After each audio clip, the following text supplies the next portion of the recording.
Eh ben, bonjour Raphaël, merci d'être avec nous aujourd'hui pour les cavaliers de balade à cheval et de randonnée à cheval.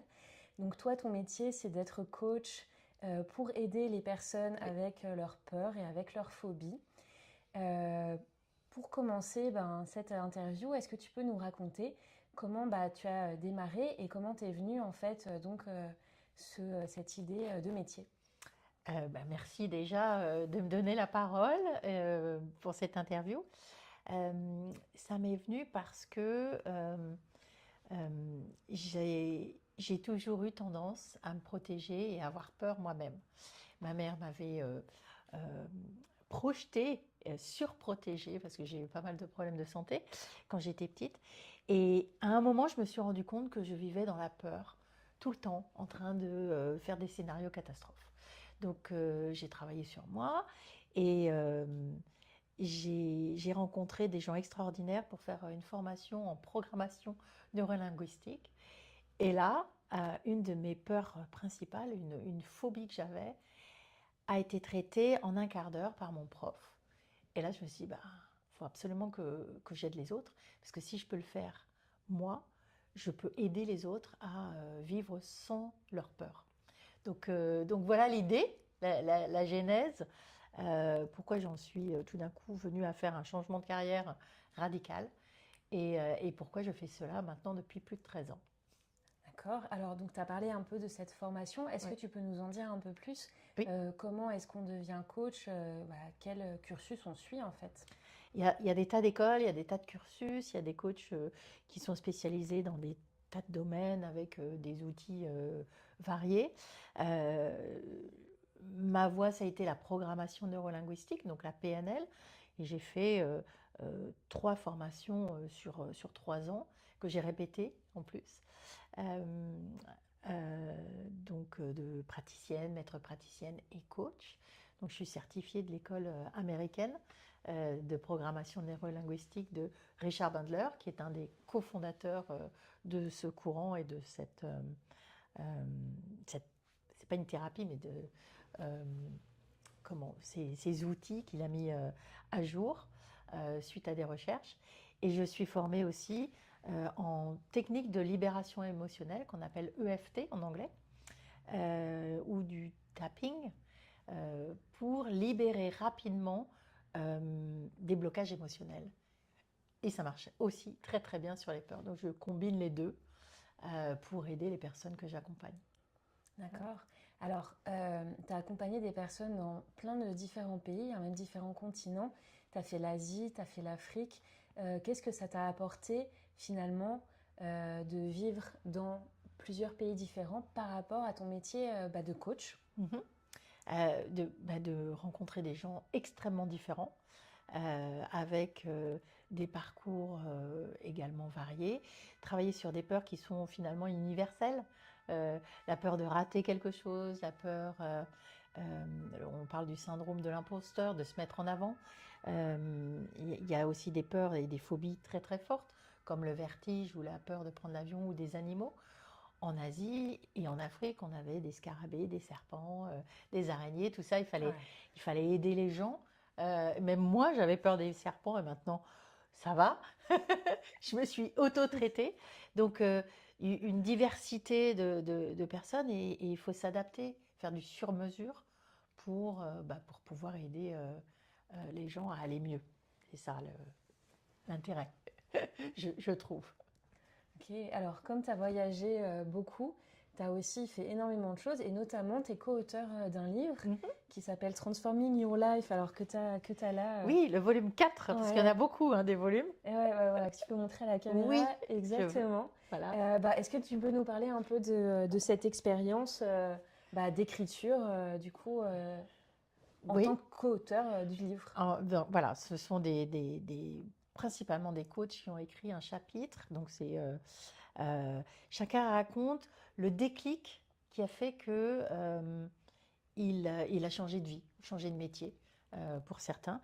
Et ben, le mien, c'était comment le fait de me mettre dans une formation, donc m'inscrire dans cette formation de programmation neurolinguistique pour trouver des réponses, trouver pourquoi j'avais toujours les mêmes disputes en famille, par exemple, ou pourquoi je n'arrivais pas au résultat que je voulais.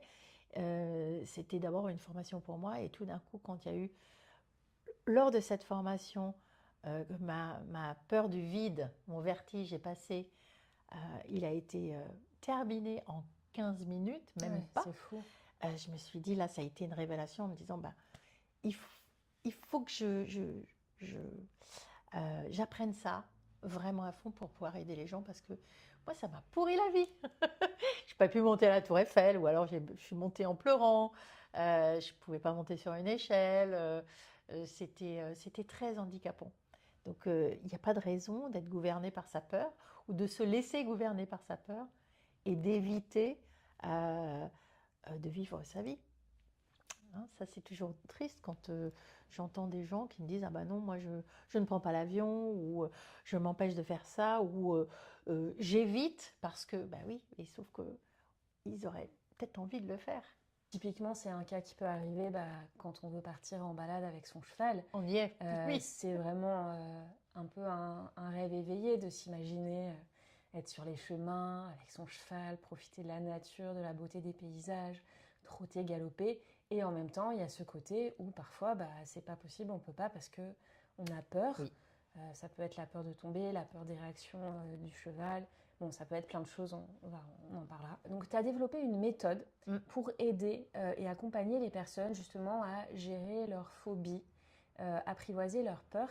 Est-ce que tu peux nous parler de cette méthode que tu as mise au point Donc, je l'ai appelée AADA. Donc, d'abord, c'est d'accueillir cette peur. Si elle est là, c'est qu'il y a une raison. Voilà. Quelle qu'elle soit, il y a une raison. Parce qu'on est tombé, par exemple, on va parler de cheval évidemment, parce qu'on est tombé, on a peur de remonter, parce qu'on a des scénarios catastrophes qui tournent en boucle.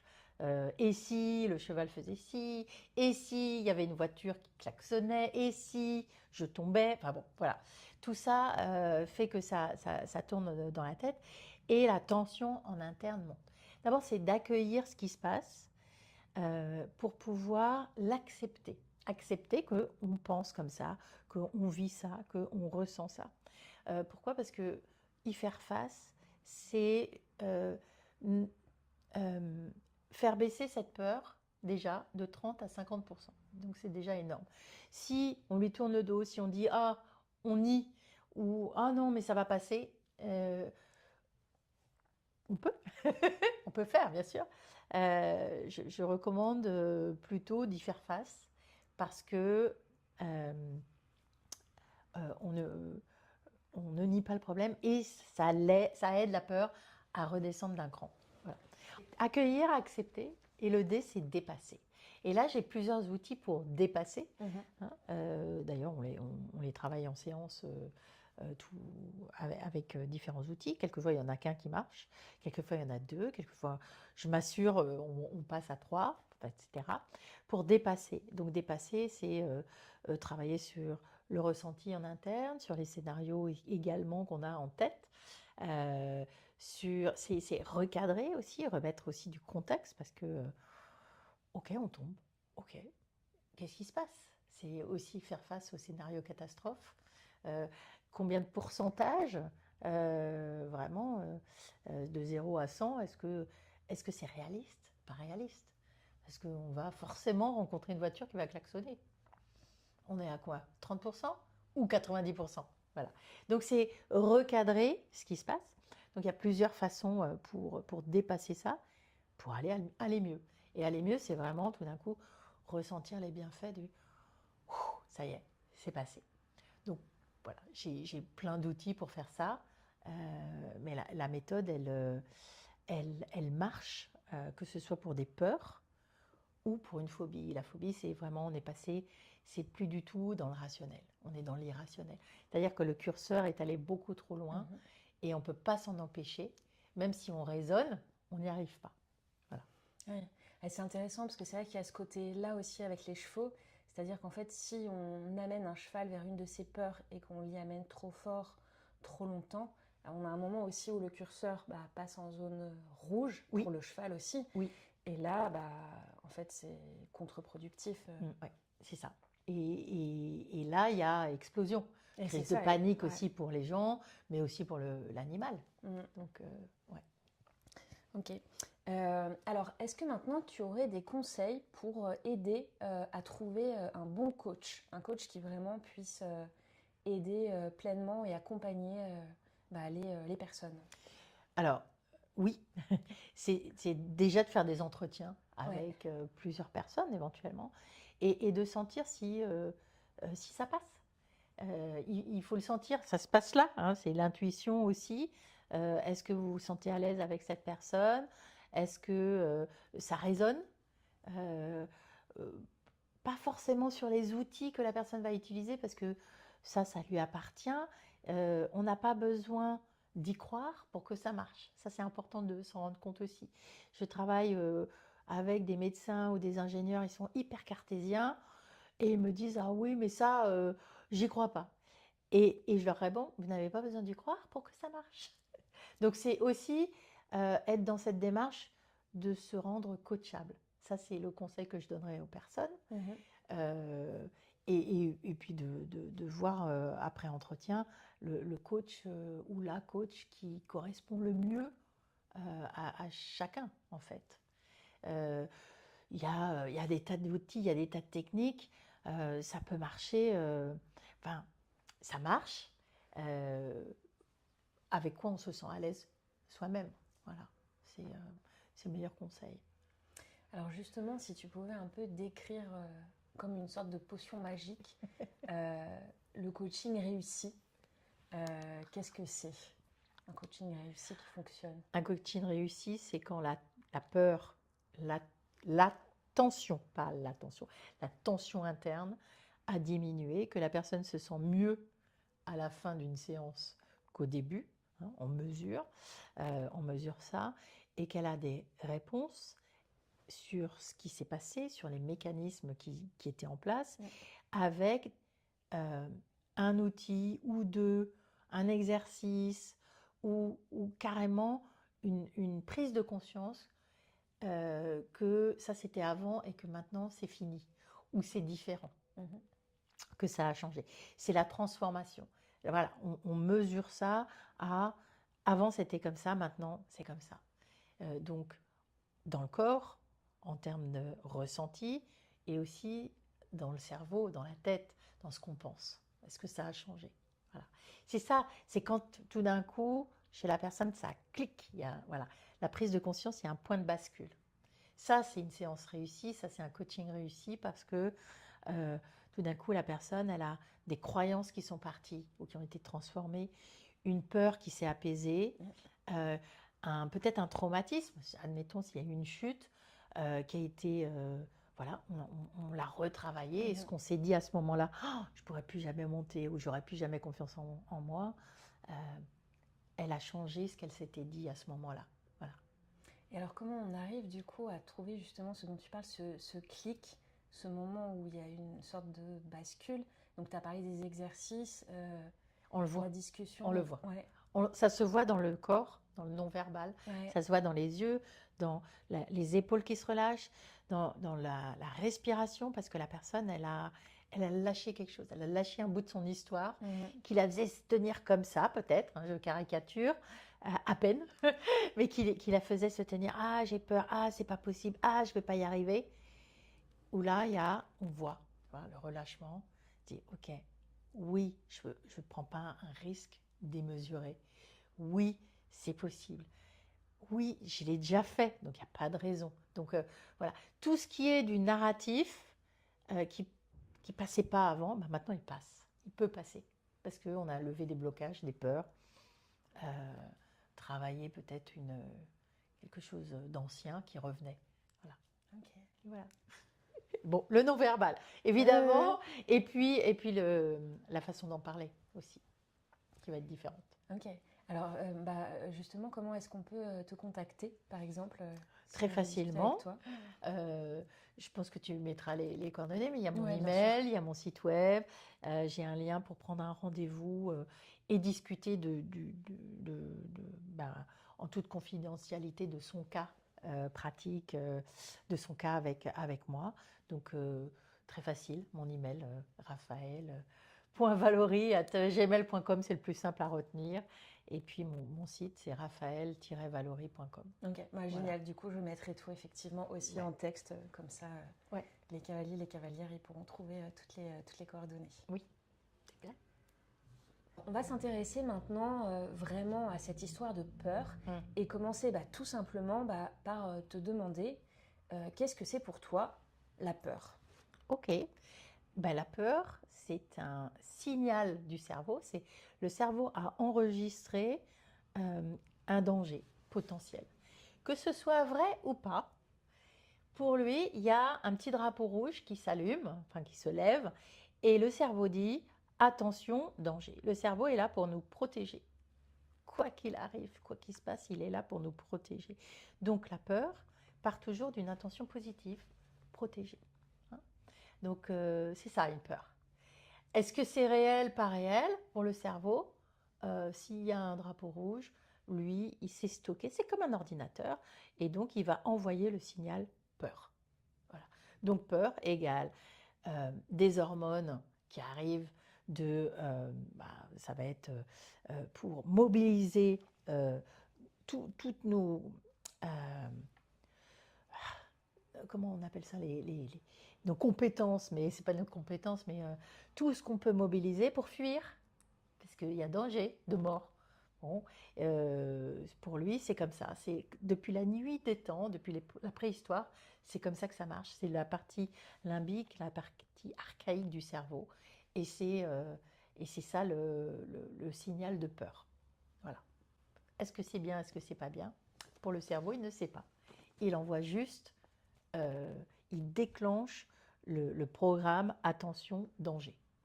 Pourquoi on a justement une peur, parfois plusieurs peurs, qui arrivent comme ça aussi facilement à envahir parfois notre vie quotidienne? Ça peut être aussi qu'on a vu ce modèle dans nos parents, intégré ce modèle malgré nous. Peut-être qu'on a un terrain anxieux parce que c'est de famille.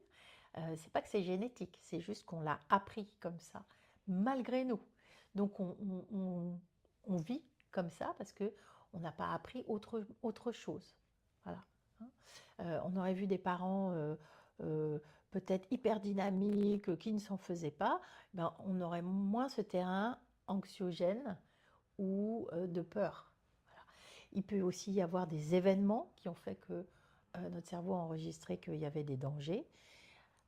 Une maladie dans la famille, attention, il faut se protéger. Un accident, peut-être qui s'est produit. Donc le cerveau est beaucoup plus attentif à tous les risques éventuels. Ça ne veut pas dire que ça va arriver. C'est juste qu'il l'enregistre comme un drapeau rouge. Et c'est ça qui fait que ça peut envahir et gâcher notre vie aussi. Oui, et nous empêcher de vivre normalement et librement. Alors, est-ce qu'on peut parler maintenant d'un point de vue émotionnel et physique? Qu'est-ce qui se passe quand la peur se déclenche? Donc, quand la peur, c'est donc un signal envoyé par le cerveau. On a les hormones de stress, cortisol, adrénaline pour réagir vite, qui arrivent et qui se mettent en branle dans notre organisme, physiquement, biologiquement, pour pouvoir mobiliser nos ressources et pouvoir réagir. Et quelquefois, selon les personnes, soit on réagit avec tension et colère ou vitesse, ou quelquefois on réagit en se figeant parce qu'on n'y arrive pas, on est figé. Voilà. Ça, c'est ce qui se passe. Peur, phobie, c'est à peu près la même chose. Quelquefois, on l'imagine juste, mais c'est pareil dans le corps, juste l'imaginer, comme pour notre cerveau, c'est réel. On va être rempli de cortisol et d'adrénaline. Et c'est ça que les animaux, ils sentent aussi, ces hormones, parce que notre odeur de peau change, puisqu'on a ces hormones qui nous remplissent au bout de quelques minutes. Ça, c'était pour réagir au mammouth quand on était en préhistoire. Et oui. Mais il n'y a plus de mammouth. Voilà. Sauf que ces mécanismes sont toujours présents. C'est pour ça que réguler ces mécanismes, réguler ses émotions et sa peur, c'est vraiment hyper utile. Parce que même au travail, On peut avoir ces réactions parce que tout d'un coup, il y a une deadline, je sais pas, un truc qui tombe. Ah, mon Dieu, on n'a pas le temps et on est déjà surchargé. Paf, on est déjà en situation de stress, peur, alors qu'il n'y a pas de mammouth qui va nous attaquer. Voilà. Alors, tu en as un peu parlé tout à l'heure, au début, quand tu disais que la peur, c'était donc un signal, un drapeau rouge, et qu'elle était là pour un peu nous protéger. Et donc, est-ce qu'on pourrait pas se dire finalement qu'en fait, c'est plutôt presque chouette et utile d'avoir peur? C'est ça. C'est une information positive, une intention positive, ça part on doit protéger, nous protéger. Donc notre cerveau est là pour nous protéger. Donc déjà, c'est une façon de voir les choses qui se dit, ok, bon, ok, donc regardons cette peur, elle vient d'où? Qu'est-ce qui se passe? Pourquoi elle est là? Ok, je ne suis jamais allée dehors toute seule avec mon cheval. Peut-être que c'est ça, le drapeau rouge. Peut-être que je suis tombée, puis j'ai pas vraiment réglé mon problème quand je suis tombée la dernière fois et que j'ai mis du temps à remonter. Ça aussi, ça peut arriver. Tout ça sont des petites appréhensions, mais si on les traite pas, elles s'amplifient. C'est ça le problème, c'est que ça reste. Et notre cerveau va chercher donc à nous protéger, même si c'est positif, il va regarder toutes les excuses pour ne pas partir à cheval, pour ne pas remonter, pour éviter, parce que c'est très inconfortable. Voilà. Donc, moi, je recommande de traiter ça et de ne pas mettre sous le tapis. Pas bon, c'est pas bon. C'est pas bon parce que ça s'améliore rarement tout seul. Ça empire. Pour conclure, qu'est-ce que tu dirais à un cavalier ou à une cavalière qui a peur depuis plusieurs semaines, plusieurs mois, quel est un peu le premier pas, quelque chose qu'elle pourrait faire pour commencer un peu à se sortir de là? Je dirais d'en parler, d'en parler à plein de personnes et de regarder comment ces personnes feraient, de prendre un mentor ou d'écouter des vidéos ou de regarder des vidéos de mentors, parce que si vous passez par là, il y en a d'autres qui sont passés par là également. Donc, c'est toujours bien de voir comment les autres ont fait, parce qu'on peut copier. Et ça, c'est une copie qui est bénéfique et recommandée. Et je dirais que la peur, pour en revenir à la peur, c'est quelque chose de positif. C'est jamais le problème, la peur.